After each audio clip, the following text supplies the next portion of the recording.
وہ ہے اللہ کی قدر اور اللہ کی ڈکری کو ریجیکٹ کر دینا، ایکسیپٹ نہ کرنا. اور زیادہ تر لوگ جو ہے وہ اس کا شکار ہو جاتے ہیں کہ جب ان کے ساتھ کوئی خدا نہ خواستہ اللہ نہ کرے کوئی ایسا حادثہ ہو جائے، کوئی ایسی چیز آ جائے جو انہوں نے ایکسپیکٹ بھی نہیں کی ہوئی تھی، تو وہ بجائے کہ اللہ کے آگے رونے کے یا اللہ سے مدد طلب کرنے کے، وہ فوراً یہ کہتے ہیں کہ یہ ہوا کیوں ان دا فرسٹ پلیس. اور وہ کہتے کہتے پھر اس لیول پہ پہنچ جاتے ہیں جو اللہ معاف کرے. ابلیس نے اللہ کو کہا تھا کہ اللہ تو نے مجھے گمراہ کیا. یہ ابلیس کے الفاظ ہیں قرآن میں کہ بے شک since you have led me astray, اس لیے اب میں ان ہیومن بینگز کو نہیں چھوڑوں گا. اس نے بلیم کس کو کیا؟ اللہ کو. تو خدا نہ خواستہ کہیں ہم اس شکوے کا شکار نہ ہو جائیں کہ ہم اللہ کو بلیم کرنے لگیں، نعوذ باللہ، کہ یہ اللہ کی وجہ، اللہ نے کیوں میرے ساتھ ایسے کیا. ٹھیک ہے نا، انسان ہے، نکل بھی سکتے ہیں ایسے الفاظ، لیکن یہ کہ توبہ کر لی جائے، فوراً سے ریٹرن ہو جائیں، فوراً سے جو ہے وہ اللہ تعالیٰ کے بارے میں پازیٹیو ہو جائیں. تو یہ ایسے لوگ اللہ کو بہت پسند ہیں. ٹھیک ہے، تو پہلی بات یہ شکووں کے بارے میں، دو طرح کے شکوے میں نے آپ کو بتائے. ان میں سے ایک ناجائز ہے کہ تقدیر کو چیلنج کر دینا، اللہ کی ڈکری کو ریجیکٹ کر دینا کہ نہیں یہ ہوا کیوں. جیسے کچھ لوگ ان کے فادر کی ڈیتھ ہو گئی، مدر کی ڈیتھ ہو گئی، ایکسیپٹ ہی نہیں کیا، دین سے بھی دور ہو گئے، نمازیں پڑھنا چھوڑ دیں کہ نہیں یہ ہوا کیوں. تو خیر اٹس ویری ڈیفیکلٹ، لیکن یہ کہ اسٹرینتھ پکڑیں. ہمارے نبی کو بہت غم آئے ہیں، بہت دکھ آئے ہیں، ان سے اسٹرینتھ پکڑیں. اگر غم دکھ کوئی بری چیز ہوتی تو انبیاء کو نہ آتا. اس کا مقصد ہے، ٹھیک ہے نا. پھر فرمایا you are the most merciful and the Lord of those who are humble and weak and you are my Lord. پھر فوراً ہی اللہ کو واسطہ دے دیا اللہ کے ناموں کا اور اس ریلیشن کا کہ اللہ تو کمزوروں کا رب ہے، میرے حال پہ رحم فرما.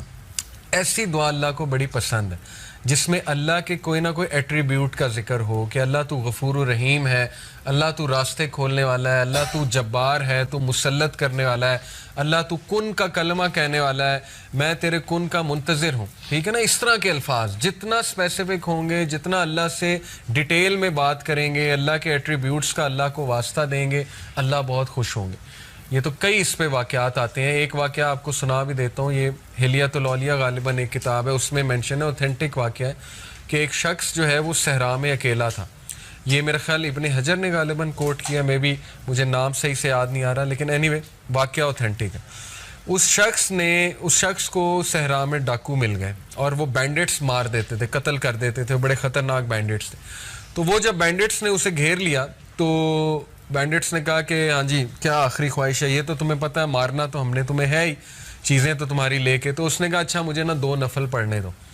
تو وہ ہنسے، انہوں نے کہا ٹھیک ہے پڑھ لو، 2 نفل سے کیا ہوگا. تو آتا ہے واقعہ کہ اس شخص نے سجدے میں جا کے اللہ کو ایسے ناموں سے پکارا اللہ کے کہ فرشتہ، چوتھے آسمان کا فرشتہ روایات میں آتا ہے، وہ زمین پر آیا ایک گھوڑ سوار کا بھیس کر کے. یعنی اللہ نے جب مدد کرنی ہے تو پھر ایسے بھی کر دیتا ہے اللہ، جب کوئی بھی نہیں ہے پھر اللہ ہے. ٹھیک ہے نا. وہ آیا گھوڑ سوار بن کے اور اس نے ان کو فائٹ کیا، ان کی گردن اڑا دی، وہ جو بینڈٹس تھے. اس شخص نے پوچھا تو کہاں سے آیا؟ تو اس نے پورا بتایا کہ میں چوتھے آسمان کا فرشتہ ہوں. جب اللہ کو تیسری بار تم نے اس طرح سے پکارا، بار بار پکارا تھا، جب سجدے میں تیسری بار تم نے اللہ کو اس کے ناموں کے واسطے دیے تو سارے فرشتوں نے دوڑ لگا دی کہ اس کی مدد کے لیے ہم جائیں گے. یعنی اللہ نے الاؤ کر دیا کہ اب کون جاتا ہے. سب نے ریس لگا دی. تو کہتا ہے کہ میں سب سے پہلے جیت گیا تو میں آ گیا. اب یہ واقعے سے بھی کیا ثابت ہوتا ہے کہ اللہ کے ایٹریبیوٹ سے اللہ کو پکارا جائے. ٹھیک ہے، جیسے یہاں پہ واسطہ دیا ہوا ہے. پھر اگین شکوہ ہے، شکایت ہے، شکوہ نہیں کہیں گے، ایک اس سینس کی شکایت ہے کہ اللہ پہ بھروسہ بہت ہے. ٹھیک ہے نا، اللہ پہ مان بہت ہے. اس لیے یہ الفاظ ہیں کہ to whom do you leave me with, اے اللہ کس کے حوالے کرتا ہے مجھے، کس کے لیے جو ہے وہ مجھے میں ویک ہو گیا ہوں. To somebody who is a stranger that will treat me harshly اور to a close relative whom you have given ultimate power over me. اے اللہ کیا تو مجھے ان کے حوالے کرتا ہے جو اسٹرینجرز ہیں، یا تو مجھے ان کے حوالے کرتا ہے جو ریلیٹیو مجھ سے اسٹرانگر ہے. یعنی ابو لہب کی طرف اشارہ ہے کیونکہ اب وہ چیف ہے بنو ہاشم کا، اور وہ تو نہیں رسول اللہ صلی اللہ علیہ وسلم کو انٹر ہونے دے گا مکہ میں. تو دیکھیں یہ بات بھی کر دی، اللہ سے کچھ نہیں چھپایا کہ اللہ کیا آپ مجھے ان کے حوالے کر دیں گے. تو دین اگین یہ وہ پہلے والا شکوہ ہے جو کیا جا سکتا ہے، پہلے والی آپ کہہ لیں شکایت ہے جو اللہ تعالیٰ پہ مان کی وجہ سے ہوتی ہے. پھر فرمایا as long as you are not angry with me then nothing else matters.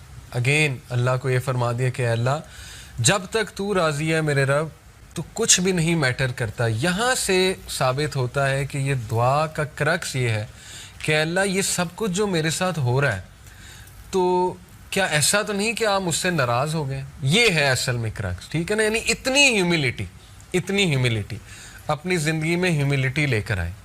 ہم لوگ فجر کی نماز مس کر دیتے ہیں, فرق ہی کوئی نہیں پڑتا, نہ استغفار کی نہ اللہ سے رجوع کیا اللہ معاف کر دے آج فجر کی نماز نکل گئی, کوئی ریگریٹ ہی نہیں ہے, ٹھیک ہے نا.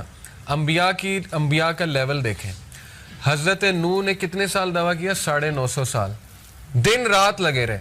لوگوں نے ریجیکٹ کیا. سورہ نوح پڑھ لیں, سورہ نوح میں ان کے الفاظ ہیں بے بسی کے حضرت نوح کے کہ اللہ میں نے انہیں رات کو بلایا, دن کو بلایا, میں نے انہیں پیچھے سے بلایا, آگے سے بلایا, کوئی اسٹریٹجی نہیں چھوڑی میں نے, لیکن اپنی کانوں میں انگلیاں دے لیتے ہیں, یہ اپنے جو ہے وہ لباس کو یوں اوپر لے آتے ہیں موک کرنے کے لیے کہ ہم نہیں سن رہے. تو ساری باتیں کر کے, یہ بھی ایک شکایت کا انداز ہے ان اے ویری کیوٹ سینس کہ اللہ میں نے سب کیا ہے, دیکھ لیں ان لوگوں نے مجھے ایسے ٹریٹ کیا ہے, سب باتیں کہہ کے پتہ ہے کیا کہتے ہیں حضرت نوح کہ اللہ مجھے معاف کر دے, میرے ماں باپ کو معاف کر دے, اور اگر مجھ سے کوئی غلطی ہوئی ہے تو وہ اس کا جو ہے وہ مجھے پکڑ نہ کیجیے. یہ ہیوملٹی ہوتی ہے. تو اس لیے اپنے اندر ہیوملٹی لے کر آئیں, ٹھیک ہے نا. بہت کوئی اچھا کام کیا ہے تو اسی ڈر میں رہیں کہ پتہ نہیں ایکسیپٹ ہوتا ہے کہ نہیں ہوتا. اللہ سے استغفار کرنا, اللہ کو خشیت والے لوگ پسند ہیں, اور خشیت جتنی آپ خشیت نہ لانی پڑتی ہے, لٹرلی خشیت. میں نے یہاں تک علماء سے سنا ہے کہ اگر آپ کو رونا نہیں آ رہا آپ ایکٹنگ کرنا شروع کر دو کسی بات پہ رونے پہ, اللہ کی کوئی بات سنیے, کیا ہوگا کہ خشیت آہستہ آہستہ انشاءاللہ آپ کی عادت بن جائے گی, وہ آتی جائے گی آپ میں. تو یہ ایسے لوگ اللہ کو بہت پسند ہیں جو ہر کریڈٹ اللہ کو دیں, اللہ تعالیٰ کے آگے جھک جائیں, اللہ تعالیٰ سے معافی طلب کریں وغیرہ وغیرہ. پھر فرمایا except for the fact that your protection from tribulation your as and comfort is more easy for me. لیکن اے اللہ یہ بات درست ہے کہ اگر آپ میرے لیے ایز کریٹ کر دیں گے, کمفرٹ دے دیں گے, تو یہ میرے لیے زیادہ پسند کی چیز ہے. اپنی خواہش بھی بتا دی, ٹھیک ہے نا. یہ نہیں کہ بندہ مشکل ہی مانگے, بندہ آسانی مانگے, اور آسانی مانگی ہمارے نبی نے. او اللہ I seek refuge in your face, that is the source of the light that gets rid of the darkness because of which this world is guided. پھر واسطہ دیا اللہ کے فیس کا کہ اللہ تیرا چہرہ اس سے نور آتا ہے, وہ نور سے تمام ڈارکنس دور ہو جاتی ہے. تو اللہ کو کتنے الفاظ پسند ہیں. And I seek refuge in your face that your anger comes down. It's your right to criticize until you are content. اے اللہ تیرا حق ہے, تو اپنے بندوں کو پنش کرے, کرٹیسائز کرے, جو کرے یہ تیرا حق ہے, تجھے کوئی پوچھنے والا نہیں ہے. And there is no power اور change except with you and through you, جو ہم کہتے ہیں لا حول ولا قوت الا باللہ. یہ ایکچولی اس کی ٹرانسلیشن ہے کہ اللہ کوئی اسٹرینتھ کوئی پاور نہیں سوائے تیری طرف سے جو بھی اسٹرینتھ اور پاور آ جائے. اتنی یہ جامع دعا, اتنی خوبصورت دعا ہے. اس کو ہم تھوڑا سا اگر اینالائز کریں, میں آپ کو انشاءاللہ, ایک تو میں نے بتایا کہ شکوے جو 2 طرح کے ہوتے ہیں اس میں کون سے والا جو ہے وہ جائز ہے اور کون سے والا جو ہے وہ ناجائز ہے. دوسری بات اس دعا کا سارا کرکس یہ ہے کہ انہیں ڈر یہ تھا ہمارے نبی کو کہ کہیں یہ اللہ کی ناراضگی تو نہیں, ٹھیک ہے. تو اگر آپ کے ساتھ کوئی حادثہ آ جاتا ہے, خدا نہ خواستہ کوئی ڈیزیز آ جاتی ہے, کوئی مشکل آ جاتی ہے, سب سے پہلے یہ سوچیں کہ کہیں میں نے اللہ کو ناراض تو نہیں کر. سب سے پہلے اپنے بارے میں سوچیں کہ میرے سے تو کوئی غلطی نہیں ہو گئی, کوتاہی تو نہیں ہو گئی. یہ ہے خشیت, ٹھیک ہے, خشیت والا ایٹیٹیوڈ, اس کو اپنی عادت بنا لیں. یہی انبیاء سے بھی ثابت ہوتا ہے. پھر یہ جو اینڈ انہوں نے کیا لا حول ولا قوت الا باللہ, یہ ذکر تو ٹریجرز آف جنہ میں سے ہے. حدیث میں آتا ہے کہ جنت کے خزانوں میں سے ایک ذکر ہے لا حول ولا قوت الا باللہ. دوسرا غم میں اور بہت زیادہ سوروں کی حالت میں یہ والا ذکر بہت تقویت دیتا ہے, لا حول ولا قوت الا باللہ. اس کی ٹرانسلیشن بھی بڑی تقویت دے گی, ٹھیک ہے نا. اس سے ثابت ہی ہوتا ہے کہ اللہ, وہ کہنا یہ چاہ رہے ہیں کہ اللہ میری کنڈیشن تب تک چینج نہیں ہوگی جب تک آپ کی طرف سے مجھے ہیلپ نہیں آئے گی. یعنی اپنے آپ کو بندہ فل بے بس شو کرے اور اللہ تعالیٰ پہ ریلائی کرے. یہ ہے اللہ پہ کانفیڈنس, ٹھیک ہے نا.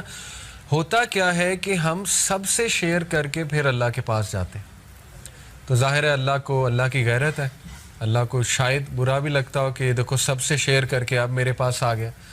تو ریلائنس تو یہ, کانفیڈنس تو یہ کہ جب حادثہ ہوا ہے سب سے پہلے کہاں شیئر کیا, اللہ تعالیٰ سے باتیں کی ہیں, اللہ تعالیٰ سے نوٹس لکھا کریں, نوٹ پیڈ لکھا کریں, اللہ سے گفتگو کیا کریں, سارا اپنا دل کھولا کریں اللہ کے آگے.